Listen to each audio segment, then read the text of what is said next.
بسم اللہ الرحمن الرحیم۔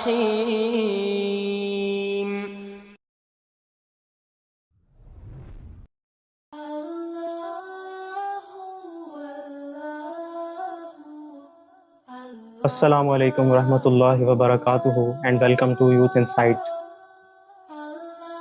بیسیکلی اس کام کا مقصد شروع کرنے کا یہ تھا کہ ہم اپنے ان ووکیشنز کو قیمتی بنا سکیں، ان ووکیشنز میں ہم کچھ اچھا سیکھ سکیں اور اپنے علم میں کچھ اضافہ کر سکیں، کیونکہ آج ہماری جو زندگی ہے، روزمرہ کی جو زندگی ہے، وہ دنیا کو بنانے میں لگی ہوئی ہے، اور دنیا میں انٹرٹینمنٹ میں ہم اس قدر کھوئے ہوئے ہیں کہ ہمیں پتہ ہی نہیں ہے کہ ہمارے ساتھ اس وقت کتنا بڑا سانحہ ہو رہا ہے کہ ہمیں آخرت کی تیاری سے بہت دور کر دیا گیا، جس کے لیے 1,00,000 کم و بیش 1,24,000 انبیاء کرام علیہ السلام دنیا میں تشریف لے کر آئے، اور آج ہمارا مقصد صرف اور صرف دنیا میں کامیابی اور اسی کے اندر ہی اپنی ہم فلاح سمجھتے ہیں۔ تو اسی پہ انشاءاللہ آج بات ہوگی اور ایمان اور یقین کی بات ہوگی۔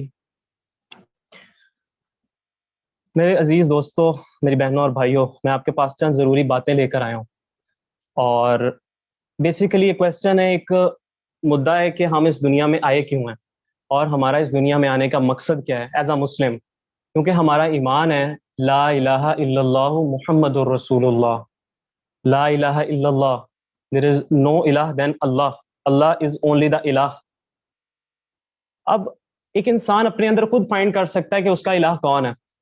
جب ہم ایک چھوٹا سا فارمولا ہے کہ جب ہم کسی مصیبت پریشانی میں گر جاتے ہیں تو پہلی نظر ہماری کس چیز کے اوپر جاتی ہے؟ کسی عہدے دار شخص کے اوپر جاتی ہے، کسی M N A M P A کے اوپر جاتی ہے، کسی ڈین کسی ٹیچر کے اوپر جاتی ہے، یا اللہ پاک کے اوپر جاتی ہے؟ اگر تو اللہ پاک کے اوپر جاتی ہے پھر تو ہم ایمان والے ہیں، لیکن اگر اللہ کے سوا کسی اور پہ جاتی ہے تو اس کا مطلب ہے کہ فکر کی بات ہے۔ تو اللہ پاک ایک ایسی عظیم ذات ہیں جنہوں نے انسان کو اس دنیا میں اپنی عبادت کے لیے بھیجا۔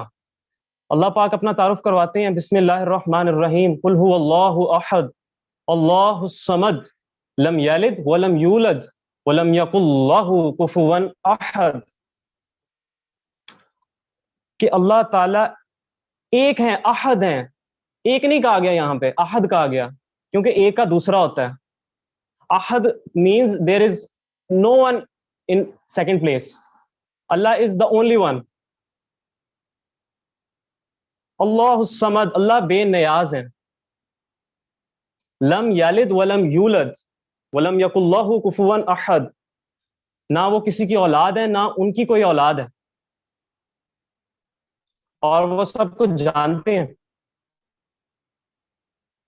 بات یہاں پہ جاننے والی یہ ہے کہ ہم ایسی عظیم ذات کو کیسے بھول سکتے ہیں اپنی روزمرہ کی زندگی میں۔ لا الہ الا اللہ، ساری کے سارے نقشوں سے یقین نکل کے ایک اللہ پہ آ جانا، دس از واٹ لا الہ الا اللہ۔ The second part of our kalma is Muhammad Rasul Allah. Allah has said in the Quran, لَقَدْ كَانَ لَكُمْ فِي رَسُولُ اللَّهِ أُسْوَةٌ حَسَنَةٌ، تمہارے لیے رسول اللہ صلی اللہ علیہ وآلہ وسلم کی زندگی میں بہترین نمونہ ہے۔ کیا آج ہم اسے فالو کر رہے ہیں؟ کیا آج ہماری زندگی سنت کے مطابق ہے؟ کیا ہماری آج زندگی وہ اعمال والی ہے جو صحابہ کرام رضوان علیہم اجمعین کرتے تھے؟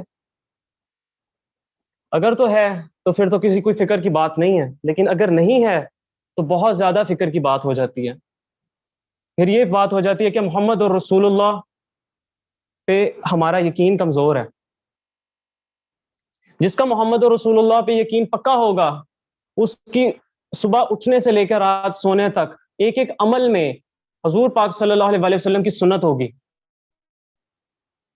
اور اس کے ہر عمل کے اندر دین نظر آئے گا۔ اس کی فکر ہوگی کہ کیسے میں ایسا بن جاؤں جسے اللہ پاک محبوب اپنا بنا لیں۔ اللہ پاک کے محبوب کے جس میں اطہر سے نکلنے والے جو اعمال، وہ اللہ پاک کو کتنے محبوب ہوں گے، جن کو ہم سنت کہتے ہیں۔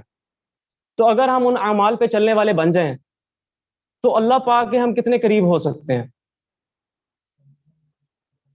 تو محمد رسول اللہ پہ ہمارا پکا ایمان ہو کہ اس کے علاوہ ہمارا طریقہ کوئی نہیں ہے، اس کے اندر ہم کسی نہ کسی کی سنت پہ چلتے ہیں، کسی نہ کسی کے طریقے پہ چلتے ہیں۔ یا تو ہم رسول اللہ کے طریقے پہ چل رہے ہیں یا پھر ہم غیروں کے طریقے پہ چل رہے ہیں. کہ فرمایا گیا کہ قیامت والے دن جو شخص جس قوم کی سے مشابہت اختیار کرتا ہوگا نا دنیا کے اندر، اس کو اسی قوم کے اندر سے اٹھایا جائے گا. نو میٹر کہ ایک وہ ساری زندگی کہتا رہا کہ میں مسلمان تھا، عمل تو اس کا مسلمان والا کوئی تھا نہیں، اس کی شکل مسلمان والی نہیں تھی، اس کا کپڑے پہننے کا انداز مسلمان والا نہیں تھا. ساری زندگی وہ جو ہے وہ غیروں کے طریقے اپناتا، لاسٹ پہ وہ پھنس گیا. اللہ پاک نے تمام کے تمام احکامات ہمیں قرآن مجید میں کھول کھول کر بیان فرمائے ہیں. اللہ تعالیٰ کہتے ہیں تم غور و فکر تو کرو. اب اللہ پاک نے حضور پاک صلی اللہ علیہ وسلم نے فرمایا کہ عقل مند شخص کون ہے؟ فرمایا کہ قیامت کے دن ایک آواز دینے والا آواز دے گا کہ عقل مند لوگ کہاں ہیں؟ تو لوگ پوچھیں گے عقل مند لوگ سے کون لوگ مراد ہیں؟ تو آواز دینے والا بتائے گا کہ عقل مند لوگوں سے وہ لوگ مراد ہیں جو صبح شام اٹھتے بیٹھتے لیٹتے اللہ پاک کا ذکر کرتے تھے، اللہ پاک کی بڑائی بیان کرتے تھے، اور وہ دنیا اور زمین اور آسمان میں غور و فکر کرتے تھے. کتنے ڈیپ بات کی جا رہی ہے یہاں پہ. دو باتیں کہی جا رہی ہیں کہ ہم جو ہیں وہ اللہ پاک کے حکموں پہ اور رسول اللہ کے طریقے پہ ساری دن سے رہ کے رات تک چل رہے ہیں، تو اس کا مطلب ہے کہ ہم اللہ کے ذکر میں ہی ہیں، تقریباً اللہ کی یاد سے غافل نہیں ہوئے. ہمیں پتہ ہے کہ اس سے اللہ پاک نے منع فرمایا، اس سے اللہ پاک نے خوشی کا اظہار فرمایا. اگر ہم اس چیز کو نہیں سوچتے کوئی کام کرتے وقت، اس کا مطلب ہے کہ ہم صبح شام اٹھتے بیٹھتے اللہ پاک کا ذکر نہیں کر رہے اور ہم عقل مند نہیں ہیں. اس کا مطلب ہے بیوقوف ہیں. اور اس کے ساتھ ساتھ فرمایا گیا کہ وہ لوگ دنیا اور آسمان، زمین اور آسمان میں غور و فکر کرتے ہیں. یہاں پہ کہا جا رہا ہے ریسرچ ورک، یہاں پہ کہا جا رہا ہے سوچنا، یہ کیسے نظام سارا قائم ہوا ہے، یہ کیسے نظام سارا چل رہا ہے. آج ہمارا پاکستان میں ہم ایز اے اسٹوڈنٹ میں کہوں تو ہمارا ریسرچ ورک کافی زیادہ پیچھے ہے. ہم سائنس کی دنیا میں بھی بہت زیادہ پیچھے ہیں. کیوں؟ کیونکہ ہم نے آیات کو پراپرلی سمجھا نہیں ہے کہ کہا کیا جا رہا ہے. آج ہم ٹیلیسکوپ استعمال کر رہے ہیں، وہ بھی کسی انگریز کی کمپنی کا بنا ہوا ہے. ہم آج کوئی موبائل فون استعمال کر رہے ہیں، وہ بھی انگریزوں نے بنایا. آج ہم یعنی کہ جتنی بھی ہماری روزمرہ کی ضروریات ہیں انہوں نے بنائی ہیں، اور ہم گالیاں بھی پھر ان کو ہی دیتے ہیں. اللہ پاک فرما رہے ہیں کہ غور و فکر کرو، لرن کرو، ایجوکیشن حاصل کرو. کس وجہ سے؟ کہ لوگوں کو نفع پہنچا سکو، تمہاری وجہ سے کسی اور کو نفع پہنچ سکے.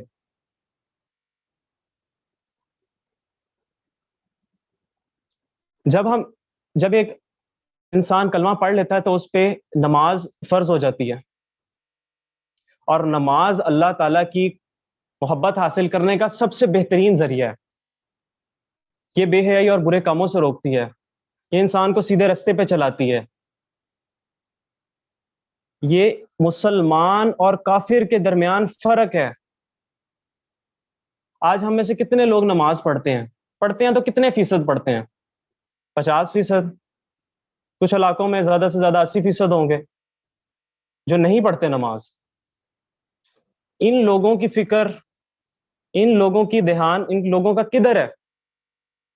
میں کیوں نماز نہیں پڑھتا؟ میں اپنے آپ سے پوچھوں، کیا میرے دل میں وہ فکر نہیں ہے آخرت بنانے کی؟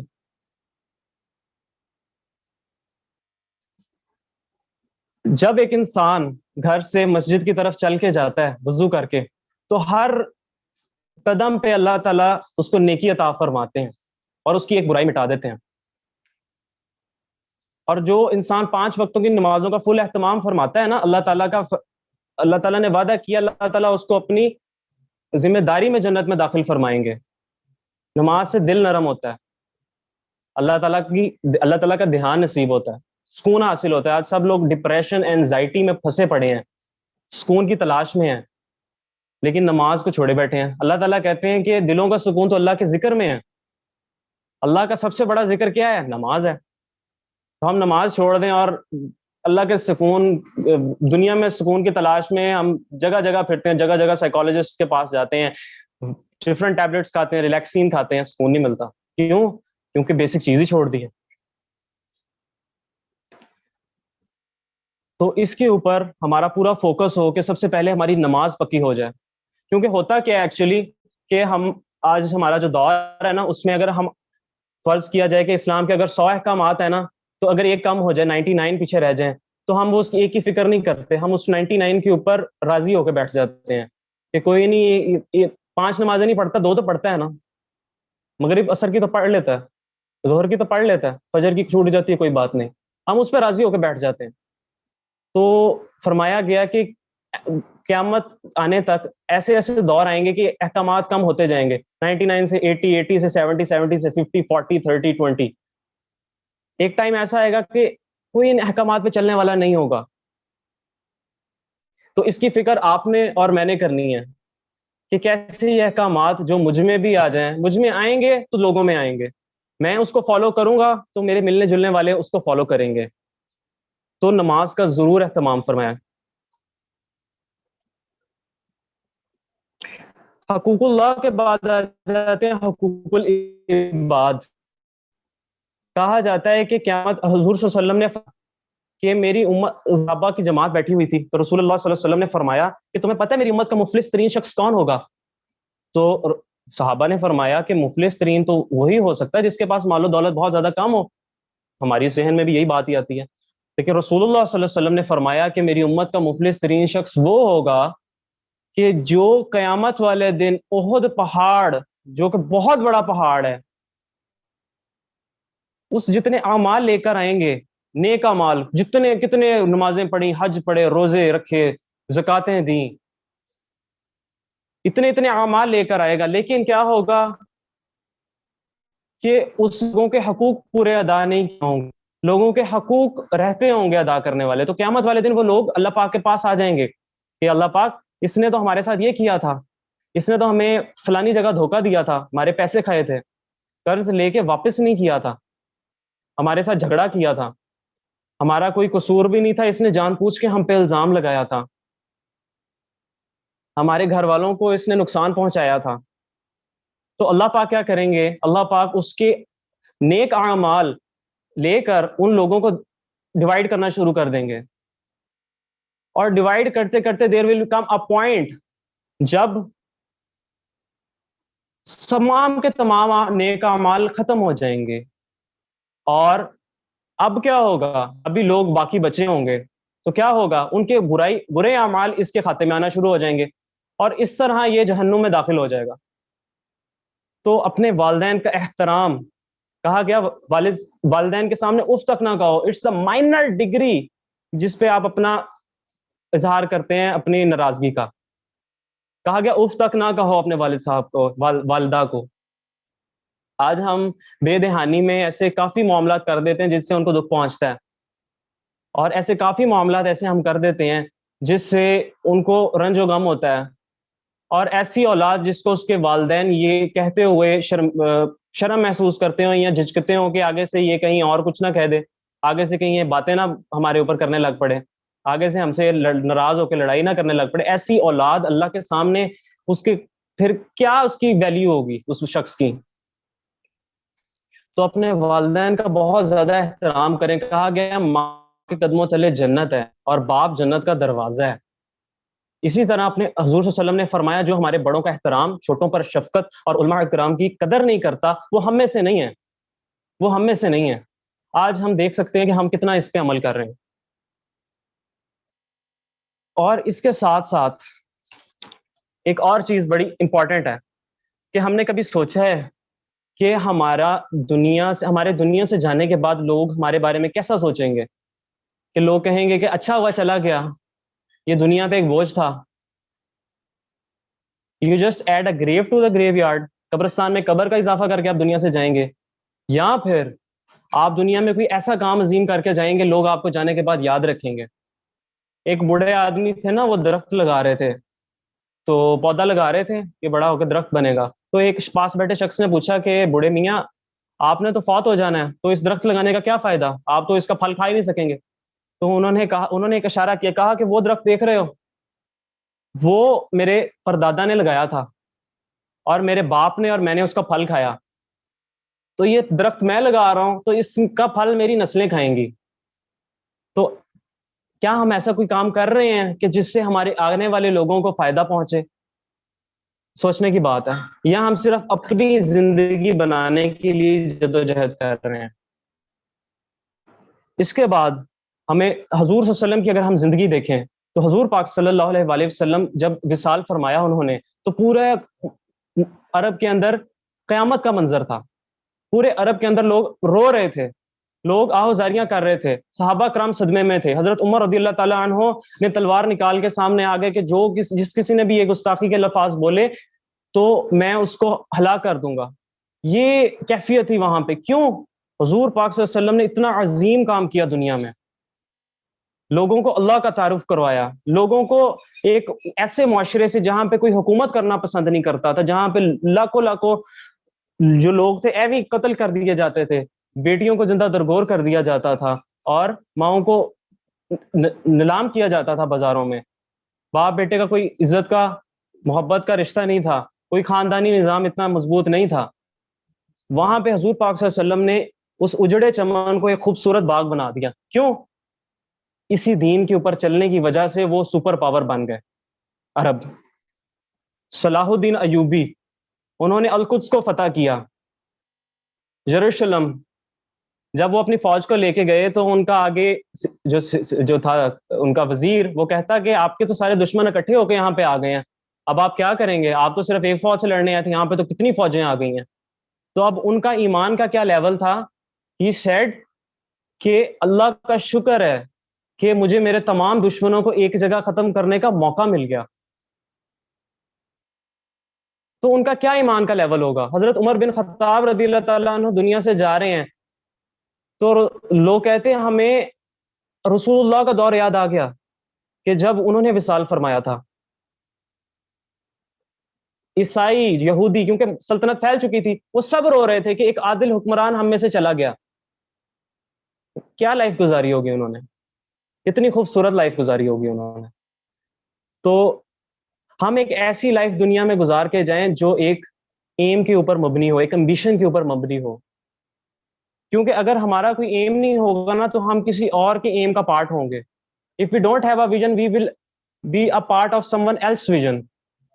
تو اپنا کوئی ویژن لائف کا اختیار کریں. ویژنری پرسن جو ہے نا دنیا سے جاتا ہے, دنیا اس کو یاد کرتی ہے.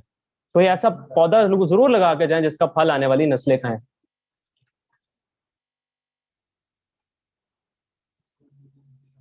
اور جو زندگی کا سب سے بڑا سچ ہے وہ موت جھٹلا سکتا. دنیا میں آنے کا تو جو ہے وہ طریقہ ہے کہ بچہ پہلے دادا آتا ہے, پھر اس کا بیٹا آتا ہے, پھر اس کا پوتا آتا ہے. لیکن دنیا سے جانے کی کوئی ترتیب نہیں ہے.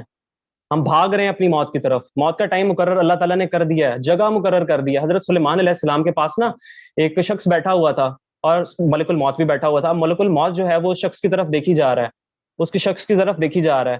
وہ شخص ڈر گیا کہ یہ ملک الموت مجھے دیکھ رہا ہے. تو انہوں نے حضرت سلیمان علیہ السلام سے کہا کہ مجھے نا آپ ہندوستان بھیج دیں. ٹھیک ہے, تو حضرت سلیمان علیہ السلام نے ایک جن کو کہا, اس نے ان کو ہندوستان بھیج دیا. تو حضرت ملک الموت اس ہنسنے لگا. تو حضرت سلیمان علیہ السلام نے پوچھا کیا ہوا؟ تو اس نے کہا کہ میں تب کا پریشان تھا کہ اللہ پاک نے مجھے اس شخص کی جو جان ہے وہ ہندوستان میں نکالنے کا حکم دیا تھا, تو یہ آپ کے پاس کیا کر رہا ہے؟ تو کیا بات ہے, اللہ تعالیٰ نے مقام اور جگہ معین کی ہوئی ہے, ہم بھاگتے رہتے ہیں. حضرت خالد بن ولید رضی اللہ تعالیٰ عنہ کہہ رہے ہیں کہ دنیا کے بزدلوں کو میرا پیغام دو کہ موت زندگی کی خود حفاظت کرتی ہے. ٹھیک ہے, موت مقرر ہو تو زندگی خود جا کے اس سے لپٹ جاتی ہے. ٹھیک ہے, اور خالد بن ولید رضی اللہ تعالیٰ عنہ کہہ رہے ہیں کہ اگر خالد بن ولید رضی اللہ تعالیٰ عنہ کو موت ان کے بستر پہ آ رہی ہے, جنگ میں نہیں آئی. He was the greatest commander of all time, 500 سے زیادہ انہوں نے جنگیں جیتی, بستر پہ موت آئی ان کو. ڈیتھ از نتھنگ, یہ تو آنی ہے, ایک ٹائم مقرر ہے, ایگزام کا ٹائم مقرر ہوتا ہے, ختم ہونا ہے. Every civil shell test death. ایک بادشاہ تھے, وہ فوت ہونے لگے. تو انہوں نے اپنے وزیر کو بلایا. انہوں نے کہا کہ یار میرا فوت ہونے کا دل نہیں کرتا, مرنے کا دل نہیں کر رہا میرا, میں اداس ہوں. تو ان کے وزیر نے کہا کہ آپ کا مرنے کا دل کیوں کرے گا, آپ نے اپنی دنیا کی زندگی کو تو آباد کیا ہوا ہے, آخرت کی زندگی کو ویران کیا ہوا ہے, آخرت کی تیاری نہیں کی. اسی طرح ایک سلطنت تھی, اس میں یہ لا تھا کہ جو بھی نئے سال کے شروع میں پہلا آدمی ان کی زمین پہ آتا تھا وہ اس کو بادشاہ بنا دیتے تھے, اور جو پچھلا بادشاہ ہوتا تھا سال بعد اس کو ایک ایسی جگہ پہ چھوڑ آتے تھے جہاں پہ جانور ہوتے تھے, جنگلی جانور ہوتے تھے جو ان کو کھا پی جاتے تھے اور ان کو ہلاکت ہو جاتی تھی. وہ ایسی آئی لینڈ تھا ایک علیحدہ. تو اب ایک نیا سال ختم ہوا, پچھلے بادشاہ کو وہ چھوڑ آئے اور ایک نیا بادشاہ آ گیا. اب نیا بادشاہ لانے کا وقت آیا تو ایک تاجر تھا, وہ اس نے پہلا قدم رکھا ان کی زمین کے اوپر, گیٹ سے انٹر ہوا. تو انہوں نے اس سے کہا کہ اب آپ کو بادشاہ ہم بنائیں گے, اس کو اٹھا کے لے گئے. تو اب اس نے کہا کہ میں تو بادشاہت کے امور نہیں جانتا, مجھے تو نہیں پتا کہ بادشاہت کیسے کی جاتی ہے. اس نے کہا بادشاہ سارا کچھ ہم کریں گے, ہمارا لا ہے, آپ کو بننا پڑے گا. تو اس نے کہا اچھا. تو اس کو بتا بھی دیا گیا کہ سال بعد آپ کا یہ کام ہوگا, آپ کو ادھر چھوڑ دیا جائے گا. اب اس کے اوپر اس نے کہا کہ میں مجھے آپ تھوڑی سی اتھارٹیز دیں. اس لا چینج کرنے کی اتھارٹی نہیں ہوگی, باقی ہر چیز کی اتھارٹی ہے. اس نے کہا ٹھیک ہو گیا, بادشاہ بنا دیا گیا. اب پہلا کام اس نے کیا کیا, اس نے سب سے پہلے جو اپنی سلطنت کے بہترین شکاری تھے ان کو ڈھونڈا, ان کو بلایا اپنے پاس اور ان کو کہا کہ وہ جو فلانا آئی لینڈ جہاں پہ آپ سال بعد بادشاہ کو چھوڑتے ہو وہاں پہ جا کے تمام جانوروں کو مار دو. تمام کے تمام جانور مر گئے. اس کے بعد اس نے اپنی سلطنت کے بہترین بلڈرز کو بلایا, بہترین فارمرز گارڈنرز کو بلایا. اس نے کہا کہ وہاں پہ جتنی بھی جنگلی جھاڑیاں ہیں اور جتنے بھی چیزیں ہیں نا سب کو صاف کر دو. انہوں نے صاف کر دیا, اور بلڈرز کو حکم دیا کہ وہاں پہ ایک اچھا سا محل بنا دیں. محل بھی بنا دیا گیا وہاں پہ, یعنی کہ وہ جہاں پہ بادشاہ کے مر جاتا تھا اس کو اس نے خوبصورت ایک جگہ بنا دیا. اب سال گزر گیا, سال ختم ہونے کا وقت آ گیا, بادشاہ اب نئے بادشاہ کا وقت تھا, اس کو ادھر چھوڑ کے آنا تھا انہوں نے. تو اب یہ خوش تھا, لوگوں کو حیرانی ہوئی کہ پچھلے تمام جتنے بادشاہ تھے وہ تمام بڑے ڈر کی حالت کے اندر بادشاہ چھوڑ کے جاتے تھے. ان کو کس چیز کی خوشی ہے یا ان کو کس چیز کا اطمینان؟ تو ان سے انہوں نے سوال کیا, تو اس نے کہا کہ میں نے تو پہلی اس جگہ کو جو ہے وہ بہترین بنا دیا, رہنے کے قابل بنا دیا, وہاں پہ تو پہلے ہی میں نے اپنا محل تعمیر کروا دیا. تو دس از دا تھنگ کہ ہم آخرت سے پہلے آخرت کی تیاری کر لیں. جہاں پہ جانا ہے ادھر تیاری کی ہوگی تو سکون سے مریں گے, موت ایک نعمت ہوگی ہمارے لیے. اللہ تعالیٰ فرماتے ہیں الحاکم التکاثر حتی زرتم المقابر, غفلت میں ڈالے رکھا تمہیں دنیا کے مال نے, دنیا کے زیادہ سے زیادہ مال حاصل کرنے کی خواہش نے, یہاں تک کہ تم نے قبریں جا دیکھی. تو اس چیز پہ فکر کریں کہ کہیں ہم اس دوڑ میں تو نہیں لگے ہوئے. اور ادھر میں اپنی بات کا اختتام تھوڑا کرنا چاہوں گا. اللہ تعالیٰ فرما رہے ہیں بسم اللہ الرحمن الرحیم والعصر ان الانسان لفی خسر الا الذین آمنوا وعملوا الصالحات وتواصوا بالحق وتواصوا بالصبر. Man indeed is in the state of loss unless he be the one who attain to faith and do work and enjoin upon one another on keeping the truth and enjoin upon another patience in adulthood. کہ انسانیت جو ہے وہ خسارے میں ہے سوائے ان لوگوں کے جو ایمان لے کر آئے اور نیک اعمال کیے, صبر کیا, لوگوں کے ساتھ پیشنس کے ساتھ رہے. سو دس از دا وے آف لائف کہ ہمیں اس طرح زندگی کو آگے لے کے چلنا ہے اور اللہ کے رسول کے طریقوں پر مکمل عمل کرنا ہے. حضور اکرم صلی اللہ علیہ وسلم اور صحابہ کرام رضی اللہ تعالیٰ عنہ نے دین کے پھیلانے میں جس قدر تکلیفیں اور مشقتیں برداشت کی ہیں, ان کا برداشت کرنا تو درکنار, ہم ان کا اگر ادا بھی کریں نا تو وہ بھی ہمارے لیے دشوار ہوگا. لیکن اللہ پاک قرآن پاک میں فرما رہے ہیں کہ تم بہترین امت ہو, لوگوں کے نفع کے لیے نکالی گئی ہو, تم نیک بات کا حکم کرتے ہو اور بری باتوں سے روکتے ہو. تو دس از دا کوالٹی آف دس امہ. کیا یہ کوالٹی ہم میں ہے؟ اگر ہم میں ہے تو ہم اس امہ کا حصہ ہیں, نہیں ہے تو فکر کی بات ہے. That was all from today's lesson. Thank you so much. Allahu, Allahu, Allah.